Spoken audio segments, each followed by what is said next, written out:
Greetings. I'm Bill Wyatt, Executive Director of Airports for Salt Lake City, and it's my pleasure to welcome you to the grand unveiling of the new Salt Lake International Airport.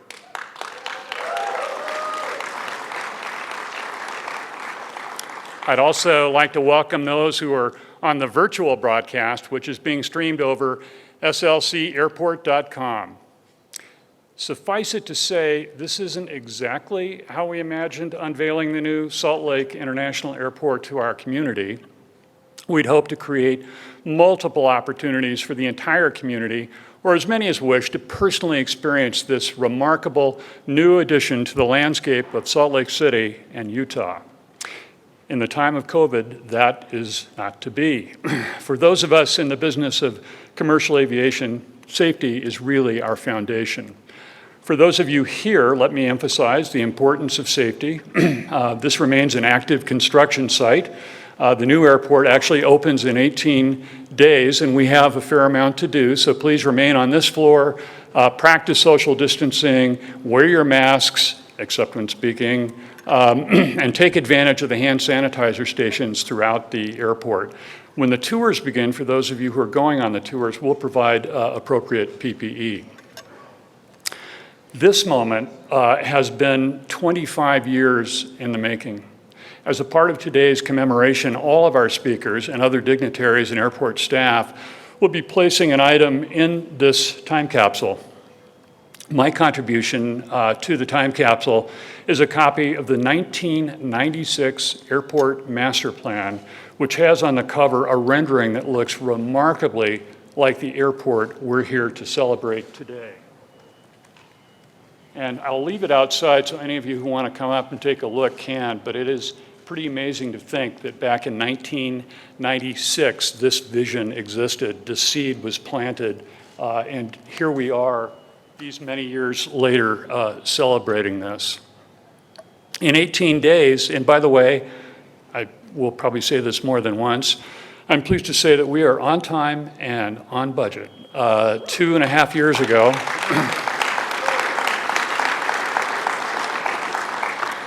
we circled a date on the calendar, September 15th. That's when we're opening.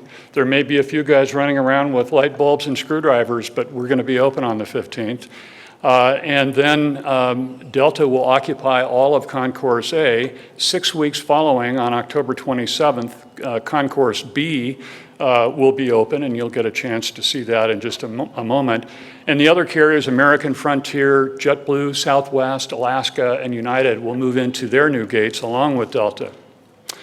So let's begin.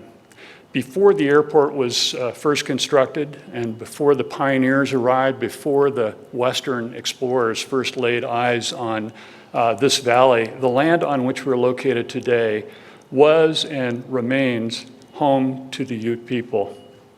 It is right, therefore, that we begin with Mr. Larry Cesspooch, who is a spiritual leader of the Ute tribe and will offer both a blessing and an acknowledgement of this land. Mr. Cesspooch? Mike, good morning. It's good to see everybody here for the unveiling of the Salt Lake International Airport. I'm very pleased that our Ute people are honored to be a part of this opening today, because history for our people was 1,000 years ago we've been here. And so we're overlooked many times, and so to be a part of this new era, I think it's the time that's going on now. Everything is being recognized for who they are and what they are.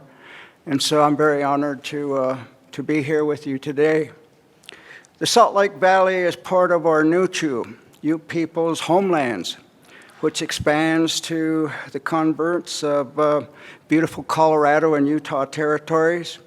When the Spaniards came into Ute country on horseback in the 1600s, they called our Ute people Iuta, because we're a little darker than most of the other tribes that they had seen. And in sign language, native sign language, what you do is you touch your hair and you touch your skin, and that would mean that you're a Ute because we were a little darker. And so we were the first to acquire the wild Mustang from them. And when it came time for Utah to have a name, the EY was dropped in E-Utah, and Utah became its name. It's named after our Ute people. My Ute people now live on the Uinta Ute Reservation, and it was established by President Lincoln in 1861 by executive order. Our reservation is in the Uinta Basin, which is known for the oil industry, and our Uinta Mountains are Utah's main water source. I recall flying back into the old airport in 1971. I'm a Vietnam veteran, and I was returning from the war. I was a radioman in the U.S. Navy, and I was stationed in the Philippines with an air squadron, Fleet Tactical Support Squadron 50, VRC 50. And we were known as the Greyhound for the Navy because we were pretty much the Airbuses that took everybody here and there during the war. And so I was so happy to see Great Salt Lake and, of course, the airport and my family when they came to meet me. We gather here today to unveil this new Salt Lake International Airport with prayer and blessing. In keeping with Ute tradition, I will be blessing these grounds and all who enter here with our traditional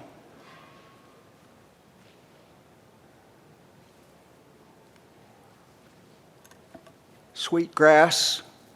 We call this chichipari. It's the hairs of Mother Earth. We grow this in our Uinta Mountains. You can see how tall this is, but because Utah's got such a short growing period, our Utah sweetgrass is probably half this size. And I'll be using the eagle wing. The eagle for Native people is the messenger for the Creator. And so whatever comes through this wing comes from the Maker to all of us today and to these grounds that we occupy. The bear gave us our Ute bear dance, and so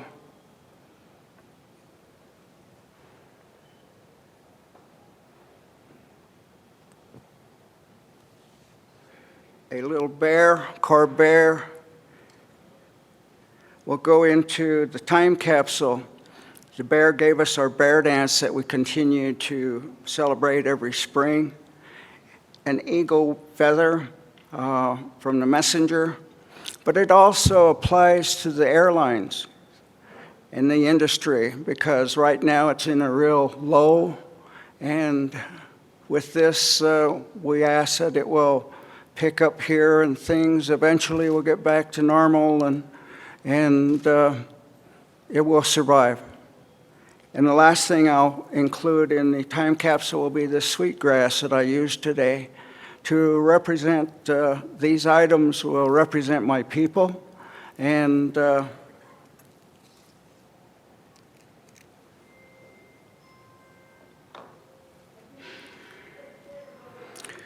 as I pray today, I will pray for us in this COVID virus, that we'll find a cure and we'll find a better way of life here in the future. I'll ask Creator for a blessing for all of those who helped build this airport.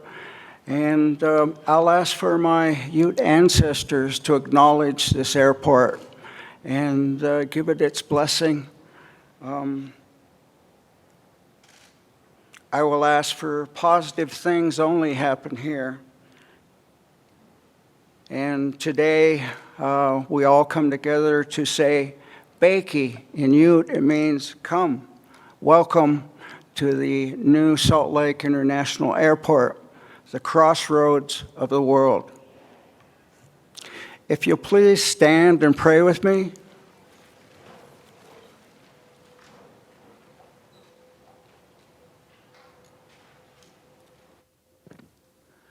we all have a spirit, and you all have a part in this gathering today in this airport. That's why I ask all of you to pray with me that this airport will be a positive thing for our state and for all who will come here from all over the world and ask for only good things. Thank you. Numerokit. I spiritual. Up by revealed that I Witke Manerne Mapat to weep. J virus Witke. That you can take care of this for us wherever that exists. You'll help us. Witke Manerne, who built this airport, that you can help them and bless them for their work. That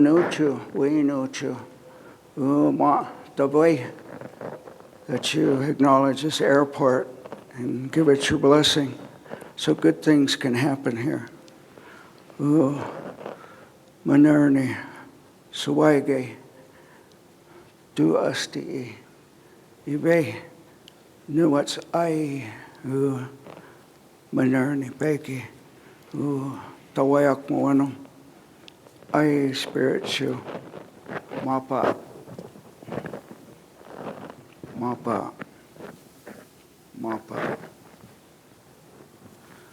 Tawayak, the Gertrum, I spiritual, what can and you, Bamanak to say, my canoe.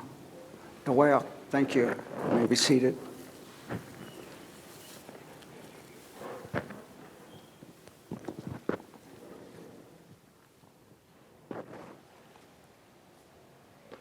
Larry, thank you very much. What a wonderful way to begin this extraordinary moment.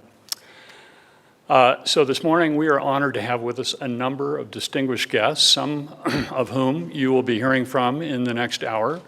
Lieutenant Governor Spencer Cox, Salt Lake City Mayor Erin Mendenhall, Salt Lake City Council Chair Chris Wharton, Delta Airlines Vice President Scott Santoro, and artist Gordon Huether, whose work you'll be able to see here in a moment. I'd also like to recognize Salt Lake County Mayor Jenny Wilson and former mayors Ted Wilson, Palmer DePaulis, Ralph Becker, and Jackie Biskupski, some of whom I think are with us virtually, as well as my predecessor, Executive Director of Airports for Salt Lake City, Maureen Riley. Before the first shovel of dirt was moved to build this facility in July 2014, the airport and the city felt it was important to involve the community. So we did a survey and asked local citizens and passengers what they wanted to see in the new airport. There were a number of responses, some pretty practical, like how about more plug-ins, rental car counters and rental cars on the site. But most importantly, be sure the airport reflects the beauty of Salt Lake City and Utah. Our architects, the renowned firm of HOK, took this to heart and incorporated the colors and textures of Utah, like sage and copper, throughout the airport, and also added large windows so passengers could gaze out at the Wasatch and Oquirrh mountain ranges while waiting at their gates. Thoughtful planning also meant we were able to incorporate large-scale art installations to create a sense of place for passengers, many of whom are connecting and never step foot outside of the airport. The falls behind us here, the canyons, which you'll see in a moment, near distance, whimsy walls, tunnel murals, all reflect the area's culture and beauty. In a few moments, you'll have a chance to see how we did. Now it's my pleasure to introduce Lieutenant Governor Spencer Cox.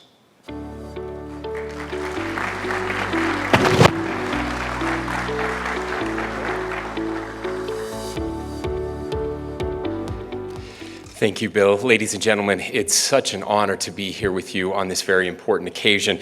I am filling in for Governor Herbert, who unfortunately is traveling today. He sends his regards and has asked that I read his prepared remarks, and then I will add a few at the end. I only say that just in case the jokes don't land. They are his and his alone. So I'm pleased to join you this morning as we unveil what is truly one of the most exciting and impressive edifices in Utah's history, the new Salt Lake City International Airport. I'd like to congratulate Salt Lake Mayor Erin Mendenhall, the Salt Lake City Department of Airports, Delta Airlines, the architects, the artists, and the builders whose vision and hard work have made this long-anticipated day possible. More than 3,000 days have passed since former Salt Lake City Mayor Ralph Becker announced the rebuild of the airport on January 18th, 2012. It certainly was worth the wait. As everyone who travels by air knows, airports and aesthetics are not always synonymous. English humorist Douglas Adams remarked, "It can hardly be a coincidence that no language on earth has ever produced the expression, as pretty as an airport." Adams' assessment of the aesthetic merits of airports was seconded by English screenwriter and satirist Dennis Potter, who said, "I did not fully understand the dread term terminal illness until I saw Heathrow Airport for myself." Well, I think we can all agree that the Salt Lake City International Airport, with its architecture, inspiring art like the canyon and the falls and its mountain views, is truly beautiful and breathtaking. This airport, with its state-of-the-art parking garage, quicker baggage claim, 28,000 square foot Delta Sky Club, high-quality dining and shopping, and other amenities will also be much more efficient and enjoyable. Moreover, the 4 million square foot airport, which includes 7 miles of baggage conveyor belts, 65 elevators, 31 escalators, 32 moving walkways, 70 passenger gates, and 7,000 stone columns, will make every trip in or out of Utah's capital more memorable for the estimated 25 million people it will serve each year. And with this edifice's LEED Gold level certification, signifying it has been designed and constructed to save energy and water and reduce CO2 emissions, among other things, it will also be more environmentally friendly. In touting such improvements, it's important not to overlook the fact that no local or state tax dollars have been used in the construction of this $4.1 billion terminal complex. Conversely, 98 contractors, 68% of the contractors employed in this rebuild were local. With this rebuild, the Salt Lake City International Airport will enhance its role as one of the most critical economic engines fueling Utah's economy. For example, this project has an estimated economic multiplier impact of $5.5 billion. That means that every dollar spent building this terminal will have an even greater impact as it spreads throughout our economy. That being said, the significance of the new Salt Lake City International Airport cannot be summed up solely in terms of aesthetics, efficiency, and dollars and cents. It also represents a leap of faith. When Salt Lake City's airfield was dedicated a century ago, on December 20th, 1920, to be precise, few could imagine how large the airline industry would become, or that Utah would become the international destination that it is today. Similarly, the opening of this new airport in the middle of the COVID-19 pandemic also requires a leap of faith, an unwavering belief in ourselves, our ability to overcome challenges, and the promise of a brighter future. In February, a record high 30,000 passengers passed through the Salt Lake City International Airport each weekend. When the COVID-19 pandemic hit the U.S. a month later, that number plummeted to barely 1,500. Those numbers have rebounded since, although it will take time for air travel to return to normal. But like you, I believe in a brighter tomorrow, that our airport passengers numbers will not only equal what we had before the pandemic, but will far exceed them. And I believe airliners will take to the skies in greater numbers than ever before. I firmly believe that this rebuild will help the Salt Lake City International Airport secure its position as a global aviation hub and reputation as one of the country's greatest airports. It will also help ensure Utah's economy remains the strongest in the nation. In recognition of the pride we take in the new airport and our knowledge about its importance to Utah's future, it's my privilege to make this modest contribution. This Utah Governor's coin will be added to the time capsule.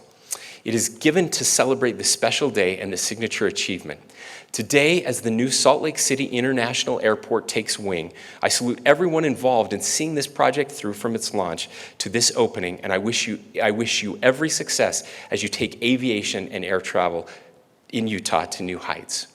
Now, I'll add just a couple things. I had a friend who was traveling, and he was going to Detroit, or actually another friend was going to Detroit. We were talking to a third friend who'd been there recently, and we asked him, what's Detroit like? We've read some news stories. What's it like? He said, well, I don't really know, but they have an amazing airport. And it's incredible to me that for so many people, the only touch point they ever get is passing through an airport. But yet it leaves that impression on their minds about a city basically just by spending a few hours in one location, in their airport.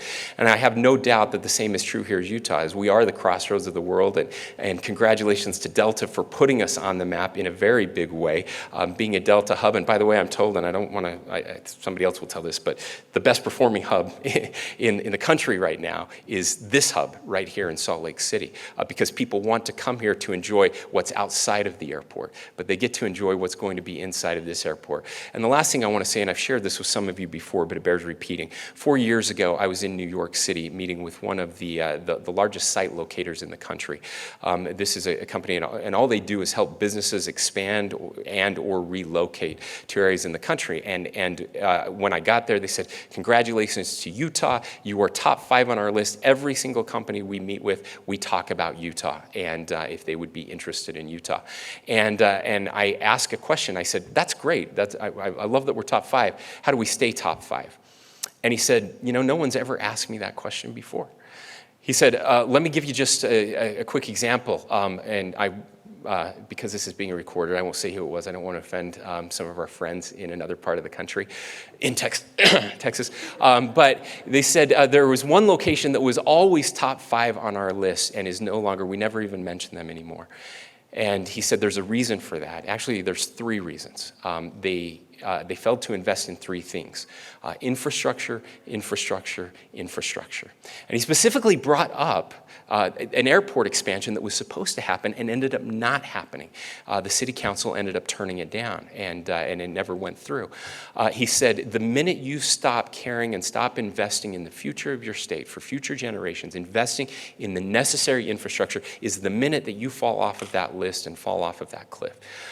So on behalf of the 3.2 million citizens of the great state of Utah, I want to thank the Salt Lake City mayor and previous mayors and council for their willingness to not turn down that airport expansion, but to look beyond the horizon, to realize that every dollar spent in this investment is a dollar that will provide for future generations, as they will recognize the sacrifices that were made by this generation to build this building to continue to welcome the world to Utah. So congratulations on an incredible sacrifice, on an incredible opportunity, and on an incredible day. Thank you.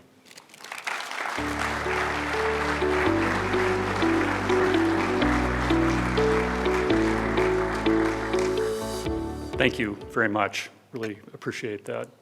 Now it's my great pleasure to introduce the mayor of Salt Lake City, Mayor Erin Mendenhall.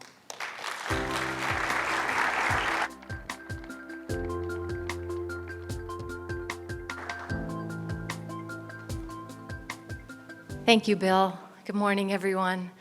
Thank you, Lieutenant Governor. Thank you, Larry Cesspooch. Thank you for setting the tone of this morning and this tremendous event.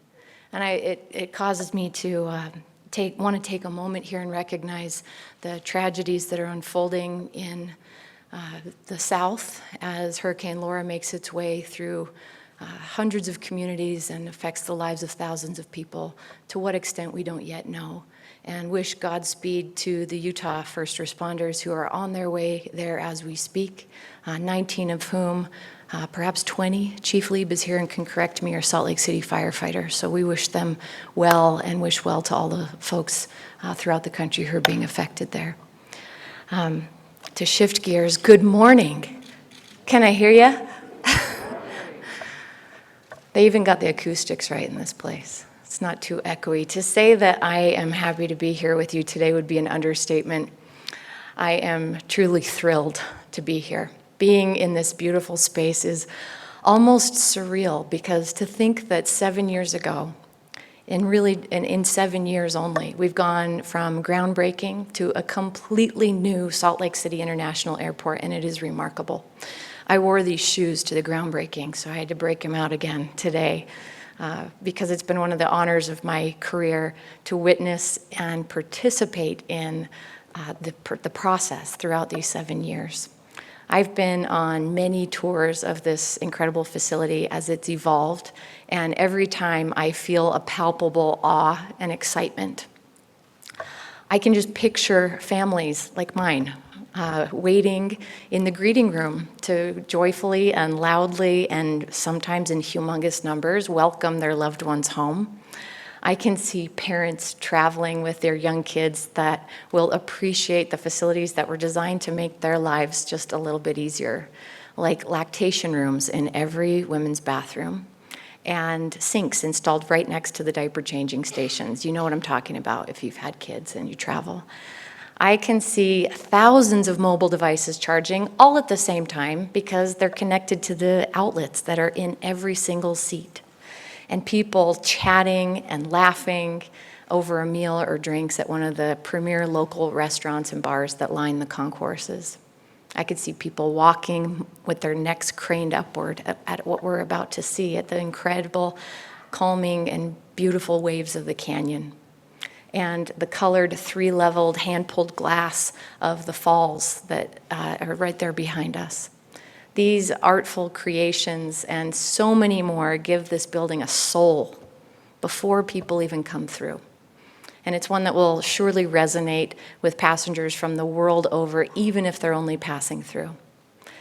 While this beautiful space is rightfully being celebrated today, I think the Elder Building just to our northeast also deserves a little bit of limelight this morning. What a well-loved and lived-in facility.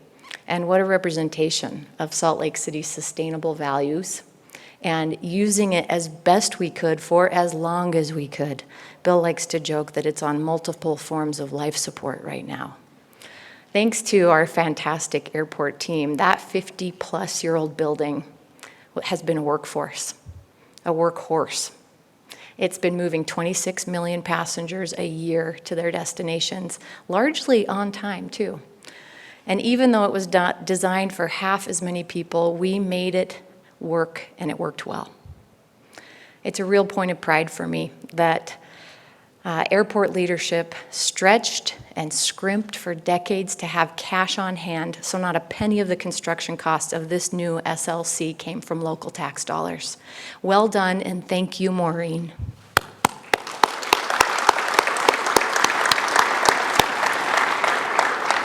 Salt Lake City is a thriving and growing city. Our proximity to our beautiful deserts and mountains and our strong economy were once a well-kept secret, but obviously not anymore. The world knows, and the secret's gotten out. This airport will play an integral role as Salt Lake City continues to grow and businesses expand here. It'll be an economic engine for our entire state and our region, and it's going to add a memorable location and a hub for our visitors and our families and transplants alike. The new Salt Lake City International Airport joins the George S. and Dolores Doré Eccles Theater, Abravanel Hall, the Salt Lake Temple, Salt Lake City and County Building, the Vivint Arena, the Utah State Capitol, and the Salt Lake City Public Library as architectural achievements that are icons of our unique metropolitan area. It's hard for me to choose a favorite aspect of this remarkable facility, but if I had to, I'd say that I am most excited about its LEED Gold certification. Because it wasn't that long ago, as an environmentalist, I know that conventional wisdom really held that LEED certified buildings were too cost prohibitive and they were too time consuming. But in Salt Lake City, we have made it a priority for a long time. And here we are viewing every purchase and every program in Salt Lake City government through the lens of sustainability. Here at the airport, we have electric ground service equipment. a greatly expanded EV charging station network in the parking garage, reduced aircraft taxi times and aircraft idling. And this space is on the cutting edge of sustainability at a very large scale. Bill Wyatt, you have outdone yourself. Thank you for overseeing and executing this project with an unmatched focus on detail and innovation that we could not have predicted we would have to ask you for before March of this year. It took a great deal to bring this massive vision to fruition after Maureen's retirement, and we thank you for stepping up to the plate. And of course, thank you to Maureen Riley, the fierce negotiator full of big ideas that few could actually pull off, but Maureen did. Thank you for your drive and your tenacity in preparing our airport financially for the absolute best launch and then getting this project off the ground. To the many people who work day in and day out and still are on this project for years on end now, you made this possible. Your contributions of your time, your skills, and your energy have paid off. You'll be able to tell your children and your grandchildren of the role that you played in constructing this hub, through which business people, professional athletes, servicemen and women, and families will pass for generations to come. Thank you, Delta, who has been a tremendous partner in our community for decades, and without whom this building would not have been possible. Today, I'll be adding to the time capsule a few things. I couldn't just do one thing, so we have a box. I'm adding obvious, a mask. This is a piece of plaster from our beautiful city and county building that came down during the March earthquake. I'm adding a photograph of the Black Lives Matter mural that is outside of our city and county building today. And we're adding 3 bur oak acorns from Washington Square that is representative of my hope for the growth of our city in the future and for centuries to come. Not to mention 1,000 trees that we're planting on the west side this year. And then I wrote a letter to the future of Salt Lake City. Salt Lake City is strong, even if I cry sometimes. We are an incredibly strong city. We are resilient. We are innovators. And we love to welcome the world and all of its incredible diversity. And now we will through an international airport that is deserving of this capital city in this amazing state. Thank you all for being here this morning. Thank you.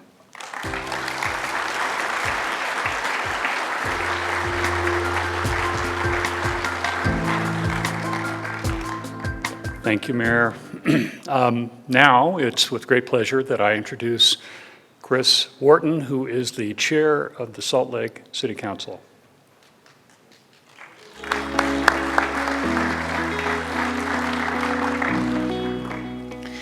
Thank you, Bill, and thank you, Mayor. This is my 6th time out here at the new terminal. I came out for the 2 topping off ceremonies when the structure was just steel beams. I've seen the building grow at an exponential pace since then, going from what looked like the biggest construction site that I have ever seen to this beautiful structure. With each visit, I was continually impressed with the aesthetic, technological, environmental, artistic, and equitable advancements that this project represents, not only for our residents, but for the millions of visitors that this building will serve. I want to thank Delta for seeing the potential in this community and for investing and committing to grow with us. I want to give a special thanks to the workers who labored literally around the clock through a pandemic, using their skills, experience, and determination to open this airport on time. And that includes our fantastic Salt Lake City airport employees. Some of you came from across the state and the nation to work on this project. And while you may not be residents of Salt Lake City, on behalf of the City Council, it was an honor to have you here. This is the biggest public works project in the history of our state, and that is something that you can be proud of. The world right now is daunting. Our lives can be chaotic or, in some cases, completely shut down. People are siloed. We may be more connected virtually than ever before, but in many ways we're increasingly isolated from physical contact and face-to-face interactions. Inviting us back to personal connectedness, now and in the future, is this modern, expanded space. This is also a major advancement for the state and region. An airport is critical to any city's transportation infrastructure and its vitality. The airport is estimated to generate more than $1.1 billion annually. Salt Lake City is lucky and is proud to have one of the best-run airports in the country and one that consistently ranks high in passenger satisfaction. Our airport is a portal to the world. Salt Lake City is eager to welcome travelers and to expand opportunities for our residents. Through this portal, I see the future of our growing city. I'm humbled and I'm fortunate to have a first-class seat in today's celebrations. Cheers and thank you.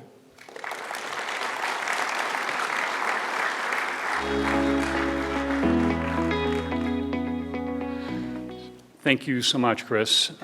In the mid-'80s, Delta Airlines acquired Western Airlines and began using Salt Lake as one of what is now 4 fortress hubs in the United States. This represents an immense economic advantage for our state.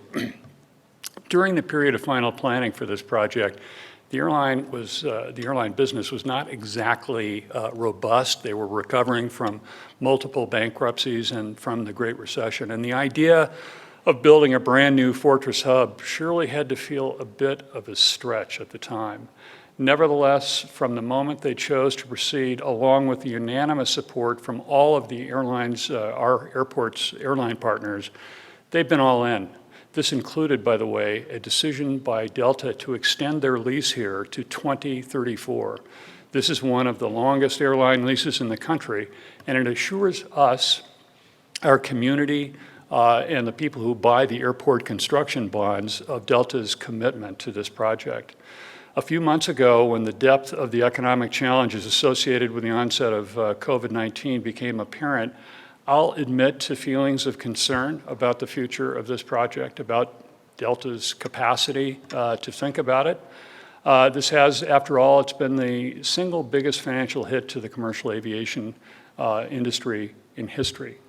After consulting with Delta, the answer from Atlanta was, put your foot on the gas pedal. With the support of all of our carriers, Delta, Southwest, American, United, JetBlue, Alaska, and Frontier, we did just that. I'm pleased to say, again, we're on time and on budget for this phase. We've redesigned the second phase in a way that allows us to open 2 years sooner than we had expected originally and save up to $300 million on the final project cost. Now, airlines and airports don't always agree, and that is an understatement. But here in Salt Lake City, we forged both a relationship and a bond. We can disagree, though we seldom do, and move on without missing a beat. Without that, we wouldn't be standing here today. In the airport world, the largest carrier tends to take the lead for all of the airlines on big capital projects. And so it has been here. Delta has been engaged, enthusiastic, and consistently supportive. It is, therefore, with great pleasure that I introduce Delta Airlines Vice President, Scott Santoro.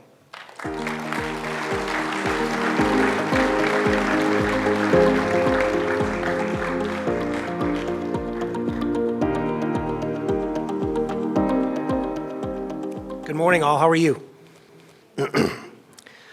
Amazing, amazing house that you all built. I've been walking around this morning, and it is just tremendous. What an honor it is to be here, though, representing Delta, our global workforce, on this historic day.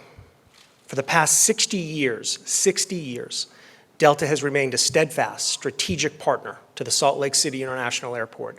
And today, we are gathered to celebrate the new gold standard for travelers coming to or through this great region. We have built this together. It's been an amazing journey. But I want to first highlight what Delta is contributing to this capsule, as it means the most to us. When thinking about the endless possibilities of what we could contribute, we knew whatever it was, it had to be iconic. It had to represent Delta. It's representative of its people and our culture, because they are the Delta difference that drives us forward truly. For the past 4 months, with emotion, this shirt that I'm holding up now has stood as a rallying cry and symbol of unity and resilience for Delta, our people, our brand, our culture, as we have weathered, as you all have, the pandemic from COVID-19. Proceeds from these employee shirts, many of which, by the way, are here in the back that represent our front line, proceeds from these shirts were donated to what we call our Delta Care Fund, funds that are dedicated that help our employees through facing dire personal and professional challenges. We have and we will continue to climb together. These shirts, all small, albeit small, will be a representation of what Delta represents. The more than 45,000 and growing employees who have taken a voluntary leave of absence to help Delta through this pandemic.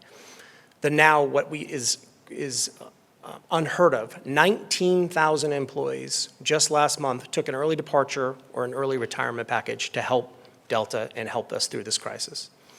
And the now 75,000 employees who continue to work and represent Delta every day on our front lines. And I'd just like to give them a round of applause as they're in the back. Combine these selfless acts taken by many and the continued dedication of our business, of us who will remain, allow us to keep climbing together with all of you. We're also including a plaque which celebrates the 19,000 employees who I mentioned who took an early retirement package. They continue to be part of our ever-strong Delta, our ever-strong culture, and the phrase that we like to say is once Delta, always Delta, which that represents. Once you're a Delta employee, you're always a Delta employee. Also with that, for a city and state with a strong pioneering history of Salt Lake and Utah, the spirit of forging ahead, exploring new territories, and enduring what has positively impacted, as we've heard from the previous speakers, our relationship with the state of Utah and the city of Salt Lake City. Today we gather at the center of our most recent accomplishment, together a beautiful, state-of-the-art new airport, which will serve as a standard of excellence for all other airports to come. For all of us at Delta, this incredible space is more than just a concourse. It's more than just a check-in facility. It is now the largest new hub built in the Western United States and in the United States, quite frankly, in the last 25 years. This is a monumental task. This airport will continue to elevate Salt Lake City as the premier destination for outdoor adventures, nature lovers alike, to come and take in the beauty and the majesty of this state. It solidifies Delta not only as the airline for passengers traveling to, from, or through Salt Lake City for both business and leisure travelers alike for many, many years to come. And really, from the physical and operational airport perspective, and Mayor Mendenhall just walked through this new facility boasts some truly exciting, innovative components which will enhance the overall travel experience and make people remember this airport and add some much appreciated convenience for customers. Many are on the mural behind me, but these include, as have been mentioned, the self-tagging kiosks, which are amazing, the remote parking facility where you can drop your bag and walk into the airport with free of your bags, skis, etc. An enhanced oversized baggage system to now allow you to drop all of your bags with one agent without having to lug bags from your check-in luggage to your ski bags as two separate varieties. More diverse variety of shops and restaurants throughout this entire terminal, many of which you know are current, and others making their initial debut at this fine airport. Convenient power ports, as mentioned, at every seat, giving you the power to stay charged. A new state-of-the-art security checkpoint lane that many of you have not seen yet that we have in some of our other airports that expedites the screening process for you and your travelers. A new, brand new 28,000 square foot Sky Club with an outdoor deck, which is amazing in and of itself. However, we added a fire pit, which is my favorite part, which is the largest Sky Club in the system and also with a fireplace that you can cozy up to. Finally, the completion of this terminal experience is the many strategic airport initiatives Delta has made. $12 billion in recent airport enhancements to modernize our nation's aviation infrastructure. And as has been said before, it was very easy for us to look at this and slow it down due to the pandemic. But although the COVID-19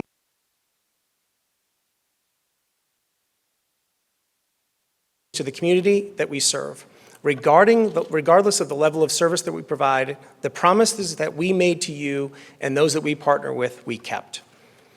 If anything, it has allowed us to reprioritize our efforts and, as someone said, throttle forward and accelerate projects like this one as it's deserving for Salt Lake City and the state of Utah. We have powered through this together. There are a few people I would be remiss if before I left that I did not thank today. First off, and I know some of them are hiding in the audience here, Holden Shannon, who is the chief architect for our airline, Mark Pearson, Jim Boucher, and of course many others along with Jeff Davidman, who help on the local and state front as well. Thank you for your overall leadership and vision and partnership to bring this forward and execute on it flawlessly. To Tom Lang and Mike Williams, who are out there, and the whole project management team that sits before you, thank you for your day-to-day leadership on the ground in Salt Lake City on behalf of our company representing us on time and on budget, which seems to be the great words that we're saying today. To Greg Kennedy, Adam Ryan, and the entire whole operations team and all of the Salt Lake City frontline employees who are hidden in the back, in your can-do attitude as you've worked through years of flawless operation and one of the best operating hubs in the system, as was mentioned, through the dust and construction that has been before you. To Bill Wyatt, I can't thank you enough. The words have been said. You are an amazing, amazing friend to Delta, and what you've done throughout this project with everyone in this room has been remarkable, and your whole team. Thank you for your partnership as we've navigated this through this project. To Governor Herbert, who couldn't be here today, Lieutenant Governor Cox, and our state's legislative leaders, Mayor Mendenhall, pleasure as well, and the City Council, the state of Utah, and all of its residents, this airport is yours. Thank you for allowing us to be part of your lives, and we continue to be in your lives for the future. We look forward to continuing to serve you, take you on your next adventure from Salt Lake City for years and years to come. In closing, I want to again congratulate everyone here on this huge accomplishment. Behind this veil, you will see everything that this airport has to offer. And anyone not able to join us today on obviously dialing in through virtual, on September 15th, we look forward to welcoming you truly through this airport as we launch our first flight at 6 a.m. on that morning, which will be the grand opening of all grand openings of this magnificent airport. We will also show you the Delta Care Standard, which is our new clean standard for Delta, from curb to club to claim, keeping you safe, keeping you healthy, and keeping you well throughout your entire journey. When you are ready to travel, we, the airline of Delta, Delta Airlines, and the 75,000 employees and those that have come before us, we're here for you wherever here is. Thank you so much for your time and look forward to seeing the tour. Thank you. Bill.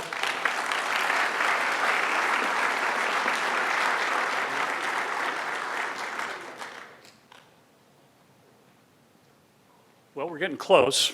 We have a little video surprise for you. It'll take a few minutes, and then we'll get on with it. Place of connection.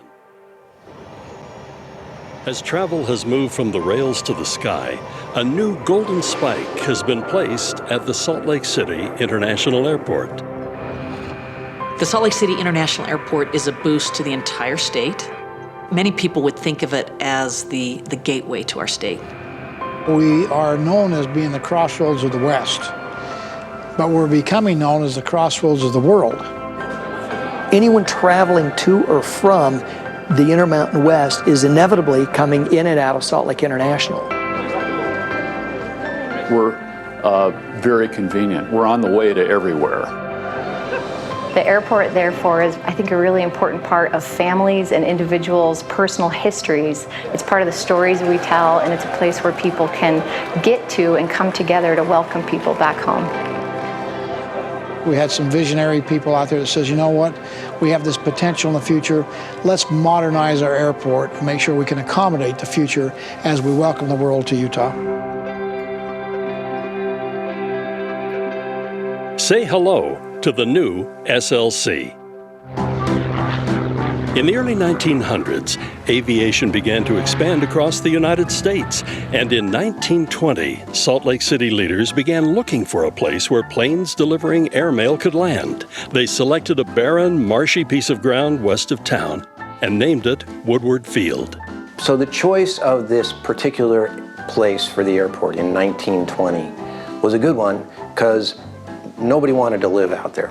And at the time, 1920, that was miles from town. Being away from town allowed the airport plenty of room to expand.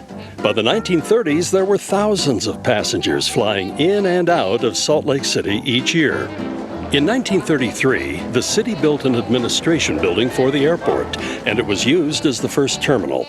In the late 50s and early 60s, the airport was enlarged, runways were improved, and a new terminal was constructed, what we know today as Terminal 1. And that was really kind of the essential configuration of the airport up until the current day.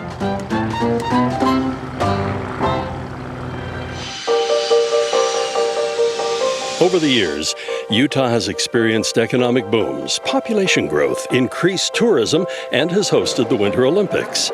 All this has led to a dramatic increase in airline travelers and caused the current airport to exceed capacity. Things needed to change. The Salt Lake Airport's been a great airport for 50 years. However, it was built with a 1960s mindset. Fortunately, Salt Lake International has enough land to actually build a brand new airport in place. A lot of what the airports of the 1960s were designed to was to bring people into the lobby areas so that they could sit and look at the wonder of flight. Security wasn't an issue. It would take 5 minutes to get on board the airplane and off they go. Today, it needs to be flipped all around. The new consolidated security area will have much improved features and will provide a better experience for passengers. It will use the latest technology to efficiently help passengers get through security and onto their gates. At the gate, passengers can relax at one of the over 5,000 new seats, plug into any one of the many charging stations, shop at local and national retailers, dine at one of the great restaurants, or just enjoy the scenery. The comfort and the experience, whether you're going through TSA or you have the time to sit down, is going to be unmatched from any other airport. Getting from the plane to the gate, to your luggage, to your car and on your way, and then that process working in reverse, it'll just be greatly enhanced with this, the new airport and the new design.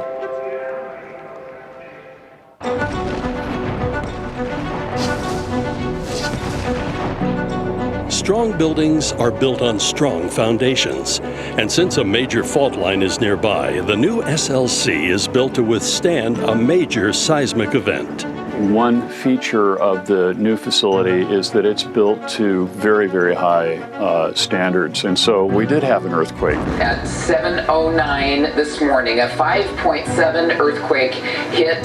To experience a 5.7 earthquake as we did on March 18th of 2020 underscored the need for a seismically safe building for all of the people coming through this international airport. A major seismic event and the current airport would not be usable at all. We had a fairly substantial water line break in Concourse D, and that is in the process of being repaired. We were closed for about 6 hours or so, but then up and running again. Here, there was no damage. After the foundations were poured, next came the task of building the new airport while the old airport remained open. We decided that we would build our new airport on top of our existing airport, kind of like building a house on top of your house while you're living in it. Construction crews decided to build the South Concourse, Concourse A, one half at a time, building the first half on the west side, tear down the existing structures, then build the second half on the east side.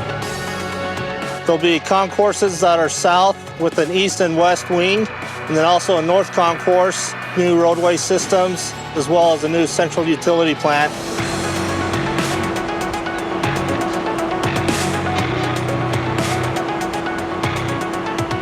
It'll be a beautiful airport that reflects the surroundings of Utah, taking in some of the natural beauties and helping blend the airport with that natural beauty and reflect the great things we have in this state.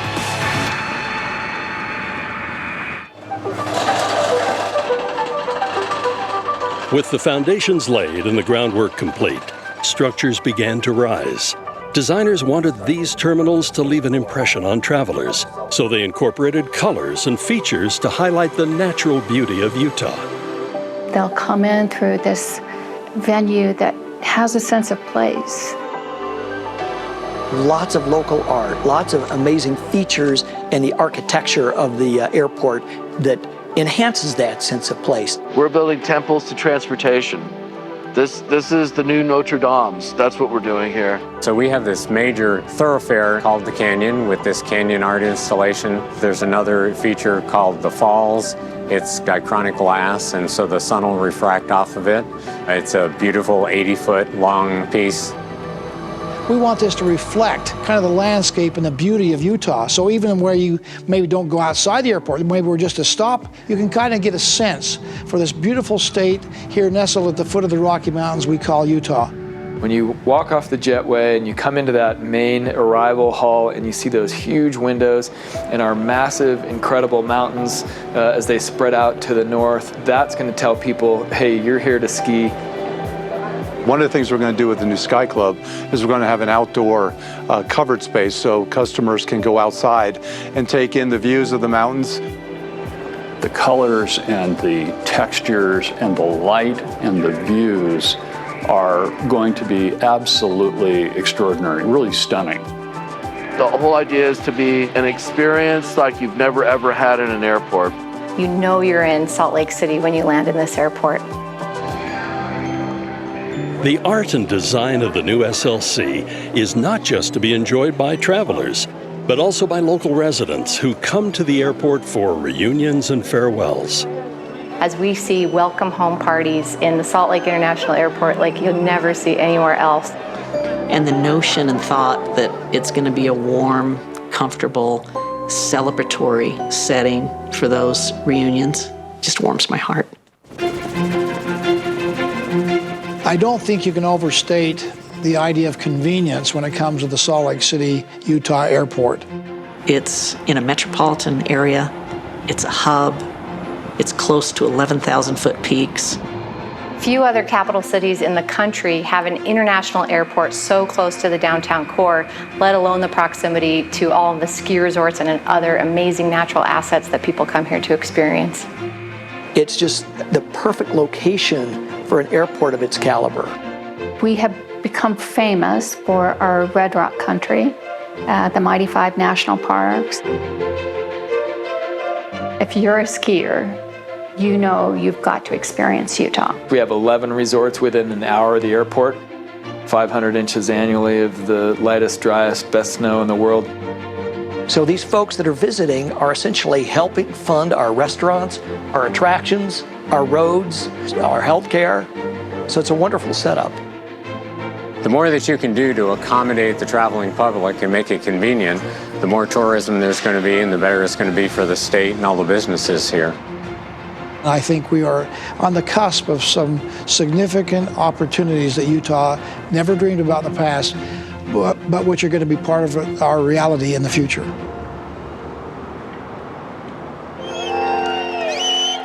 Not only does the new airport help the tourism industry, but it also helps boost the state's economy. The airport reconstruction is the largest public works project in the history of the state and has created numerous jobs.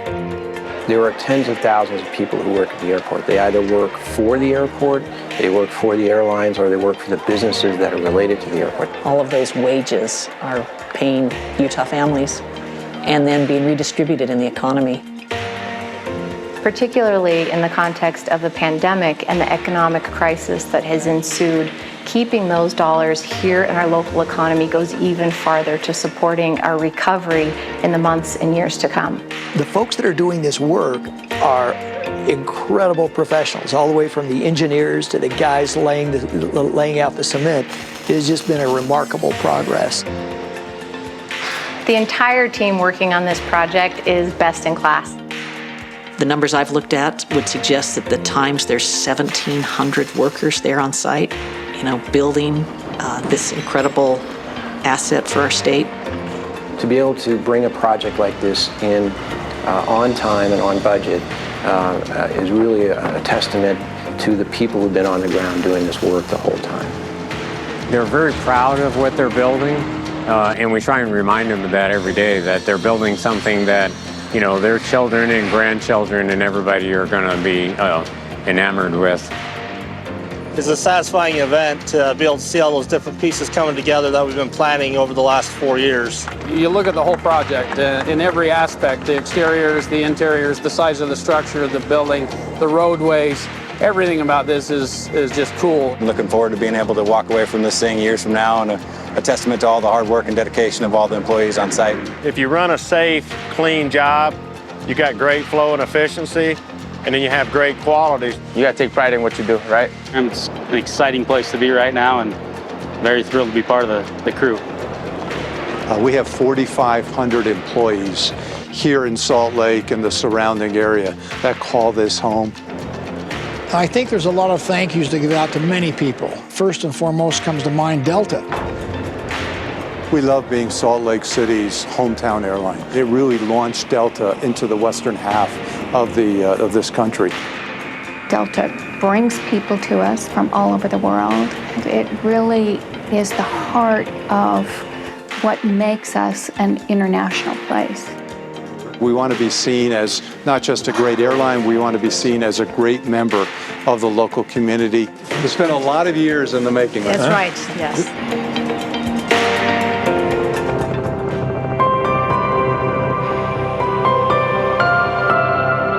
Residents of Utah should be proud that the airport is being completed on time and on budget, and the finances have been managed wisely.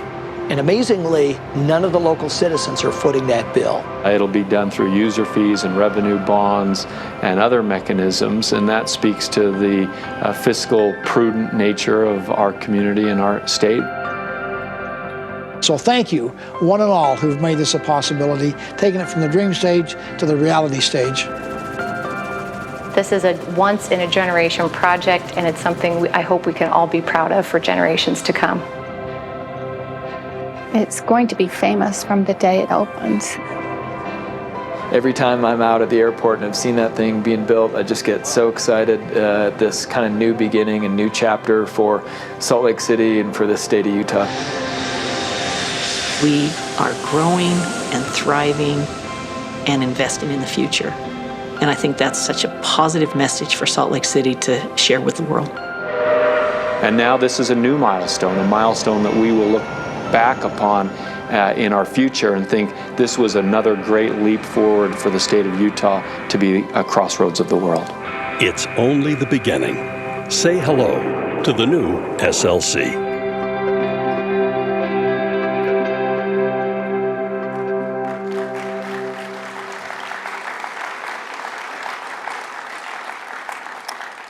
All right, ladies and gentlemen, your brand new Salt Lake City International Airport.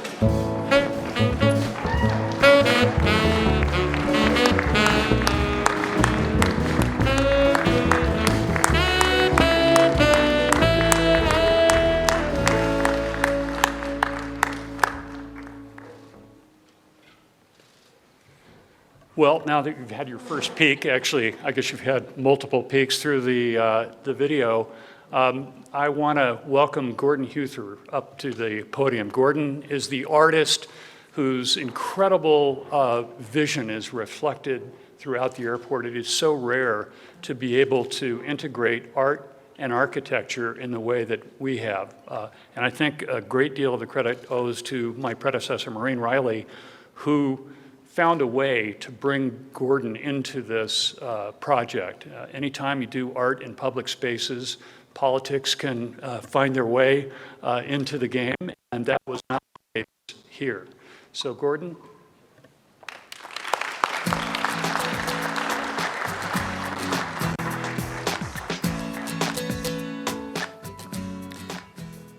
Oh my God. Well, Thank you for allowing me to speak today. I'm really honored to be sharing a stage with such distinguished and accomplished people. I'm just an artist. My name is Gordon Huether, and I'm your artist for this incredible airport project. A project of this scale requires collaboration with my own team internally. I'm in Napa, where our studio is. Collaboration with the architects, HOK. They have a whole army of architects, it's incredible. With the program director, Mike Williams, and his incredible team. The advisory board, airport staff, the mayor's office, the builders, a myriad of consultants and vendors. Something as ambitious as this project, what we have done here, is not possible without people working together to accomplish something bigger than themselves. So I thank all of those that I've been privileged to work with, and I'm genuinely grateful. And a very special thank you to Maureen Riley. She's right there, that girl right there. She's the previous executive director, as we have all heard already, and she's the one that invited me 6-7 years ago to be a part of this project.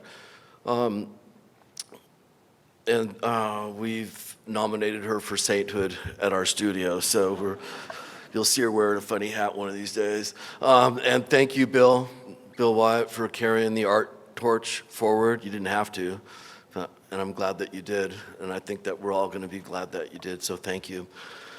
And of course, I must thank my wife and partner, Darcy Sue. In our studio, she's known as Frau Director, and she keeps it all together. Thanks, Mama. The prime objective from the start of this project was to celebrate the natural beauty of Utah in a fully architecturally and integrated art program. The big idea is to blur the lines between art and architecture. We are delivering a totally immersive, inspired, and powerful experience to all that enter here. Our art installations are not for the art snobs, and the art is not about me. The art installations here are about you. They're about a sense of place. It's about a special place called Utah. The art installations are for everyone, and they are especially for the layperson. You don't have to know diddly about art to be moved, awed, and inspired when you walk through this airport. You don't have to know diddly about art to know that you are here in Utah, and all will be inspired to be in this cathedral to transportation. We are not just transporting you from one place to another. I like to believe that we are transporting you to a higher place. This airport is like no other, and I know all of you have traveled plenty, and so have I, and I think we could say that with great confidence. This airport is the future of airports. This airport is, as you've heard, the new gold standard. Every airport needs to be able to inspire and create a sense of place like we've done here for this Delta hub. Let me briefly describe what you'll be seeing shortly, or actually you're seeing some of it now. Starting at the front door, what we have is called the Falls, and it's inspired by being up in the canyons and waterfalls going down and whatnot. It's roughly the equivalent of a 7-story building, and it weighs more than 5,000 pounds or so, if you would like some fun facts. On level 2, you're going to be moving through what's called the plates. They're down there, you can't see them, but you will momentarily. And you'll be moving through the canyon, and including these benches. This is one of 4 of these benches. And so what this plates, benches, and canyon is really about is if you think about the millions of years it took of water and air to create the erosion that created these incredible patterns, that is the geography, if you like, of Utah, and what it makes it so special and what makes it so beautiful. And there was a little bit of talk of future phases, so we're not done. But coming up will be what we're calling the river tunnel. It's about 1,000 feet long, and it will connect you from this concourse to the north concourse, which also has a smaller version of this canyon behind me. And then there's an enormous, I'm going to call it a rose window, this medallion of glass that basically we're creating an immersive experience from one end of the airport all the way through the other end without interruption. There's no airport like that. It's just not there. Let's see. Down in the greeting room, there's, if you're interested on the tours, we put together a pretty in-depth display of the creative process that we went through that includes a lot of the other artists that we've included in this project. My mission for almost 40 years has been to inspire the spirit of humanity by bringing beauty and meaning into this world through art. This idea of inspiring the spirit of humanity has taken on an even more important role in these historic times of economic meltdown, political divide, a pandemic, social upheaval. There's a lot of stress, there's a lot of anxiety, there's a lot of fear. We all understand that, it's all around us.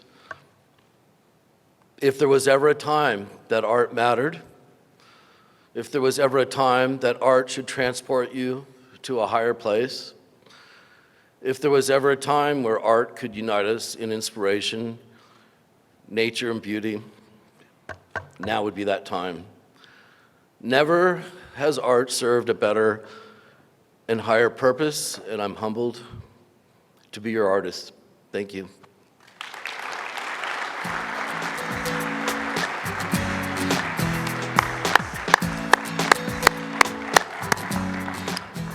Gordon, thank you so very much. And it's exciting for me personally just to know that everybody is getting such an incredible look at your work and more to come.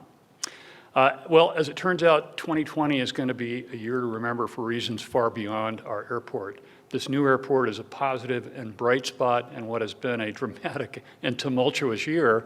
And when future generations open this time capsule, some additional items they will find include a letter written to future employees from the airport's Employee Council by Chair Mike Kemp and Co-Chair Kristen Elder. I'd like to read an excerpt from that letter.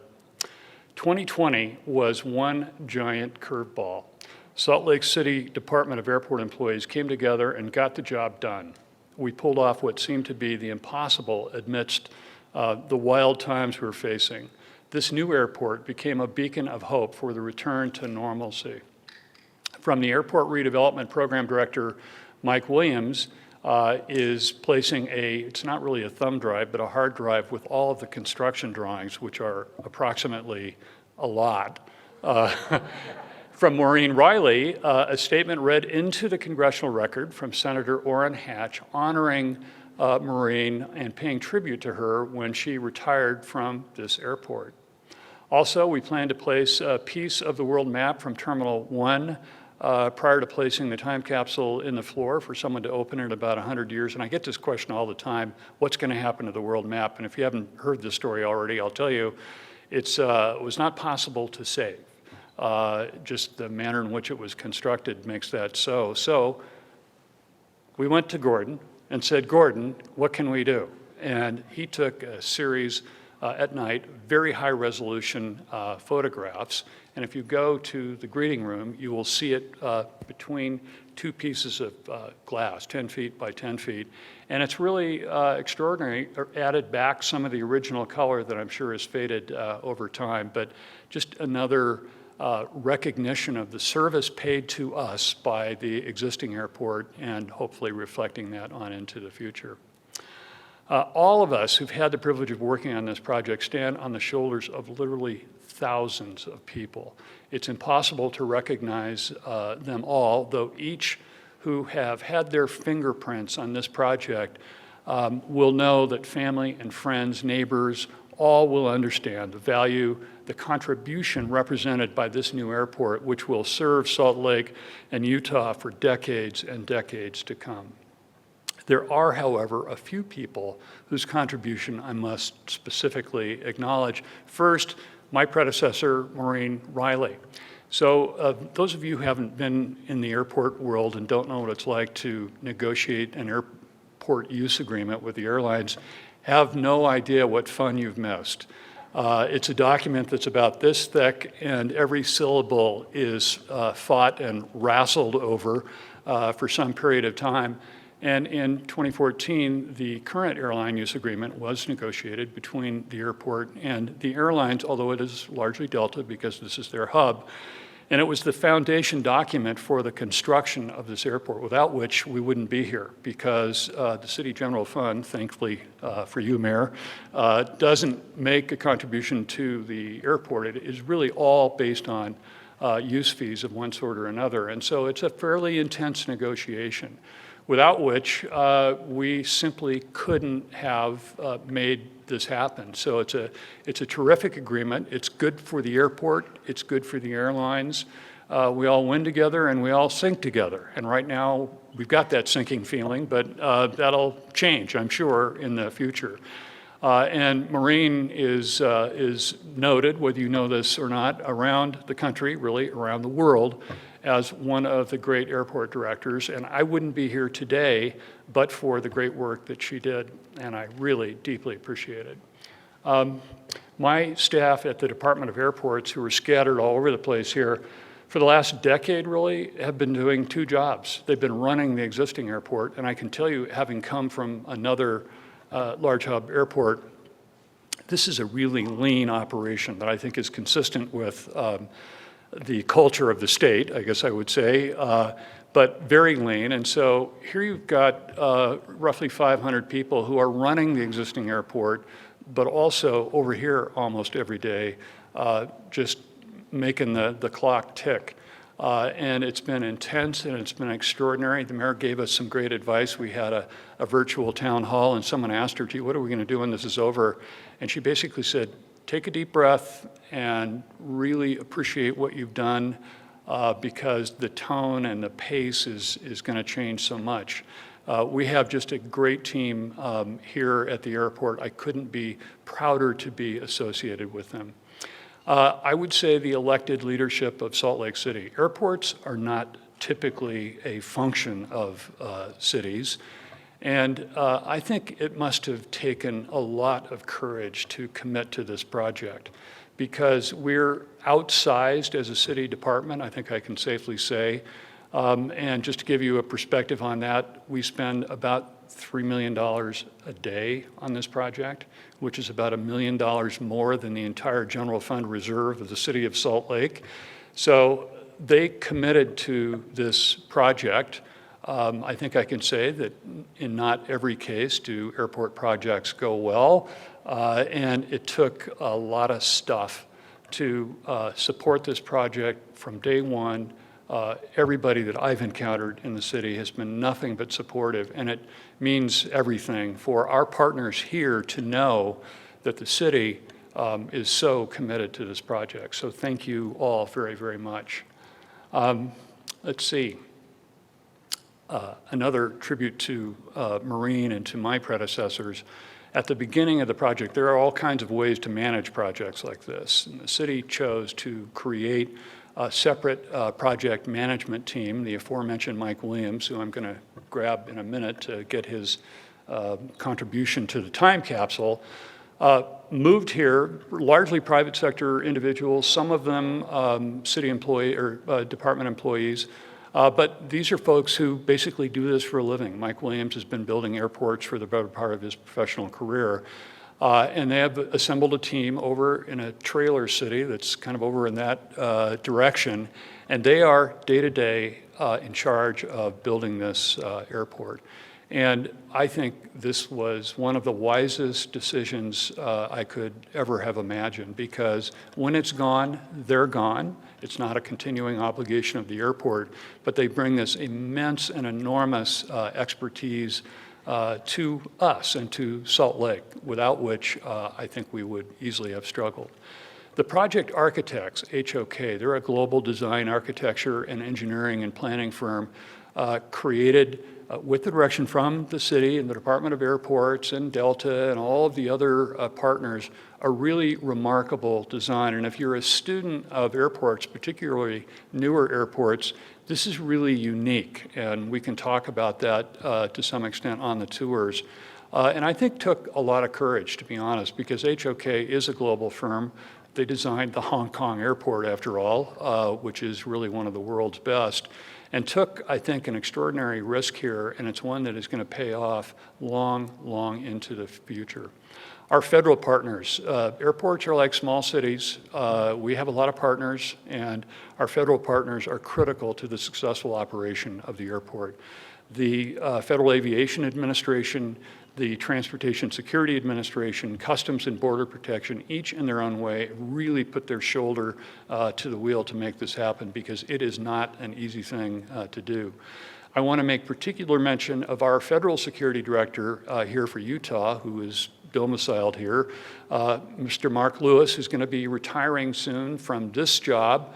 He's accepted a hardship post, I think, in Bangkok as an attaché to the embassy to advise foreign countries on our requirements.